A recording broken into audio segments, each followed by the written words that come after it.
ഈ അഖിലിൻ്റെ ഒക്കെ കാര്യത്തിൽ അഖിൽ അദ്ദേഹത്തിനെ പോലെ അങ്ങനെ മുതിർന്ന ഒരാളൊന്നും അല്ല, ചിലപ്പോൾ എന്നേക്കാൾ ഇളയ ഒരാളായിരിക്കും. അഖില് പറയുന്ന കാര്യങ്ങൾ എന്നൊക്കെ പറഞ്ഞാൽ അദ്ദേഹം എന്നെ ശ്രദ്ധിക്കുന്ന പോലൊന്നും ഞാൻ അദ്ദേഹത്തെ ശ്രദ്ധിക്കുന്നില്ല. എനിക്ക് സമയമില്ല. നിങ്ങൾ പറയുമ്പോഴാണ് എന്തായാലും പുള്ളി പറഞ്ഞെന്നൊക്കെ തന്നെ ഞാൻ അറിയുന്നത്. മാത്രമല്ല അതിനെന്തെങ്കിലും അഭിപ്രായം പറയാനും പറ്റില്ല.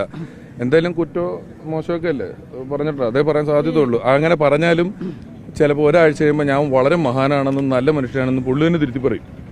ഇപ്പം ഞാൻ ഈ പറഞ്ഞതിന് പുള്ളി എന്തെങ്കിലും അഭിപ്രായം പറയും, അതിന് നിങ്ങൾ ആരും മറുപടി ഒന്നും പറയാൻ നിൽക്കേണ്ടത്. ഇപ്പോൾ ഒരാഴ്ച കഴിയുമ്പോൾ അത് പിന്നെയും തിരുത്തി പറയും. അപ്പം നമുക്കൊരു 2-3 കൊല്ലം പരീക്ഷണത്തിനിട്ട ശേഷം ഒരു സ്റ്റേറ്റ്മെന്റ് എന്താണെന്ന് ഉറപ്പിച്ച ശേഷം അദ്ദേഹത്തിനൊക്കെ ഉത്തരം കൊടുക്കുക. അതത്രേ ഉള്ളൂ. പുള്ളിയുടെ കാര്യം എന്ന് പറഞ്ഞാൽ പുള്ളിയുടെ കാര്യം ശ്രദ്ധിക്കാണ്ടിരിക്കുന്നതാണ് ഏറ്റവും നല്ലത്.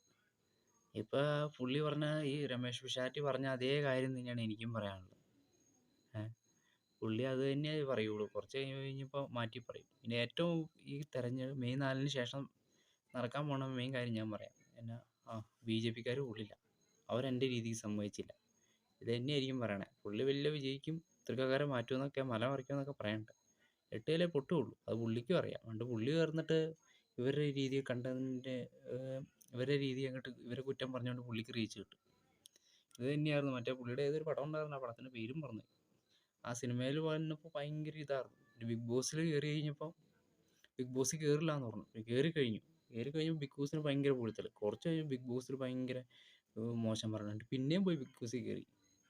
ഈ ഓന്ത് നിറം മാറുമോ ഇത്ര രീതിയിൽ?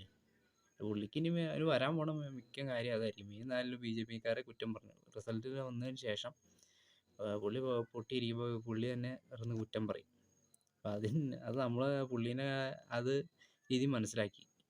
രമേശ് പിഷാരടി പറഞ്ഞാൽ 100% കറക്റ്റ് തന്നെ കാര്യം.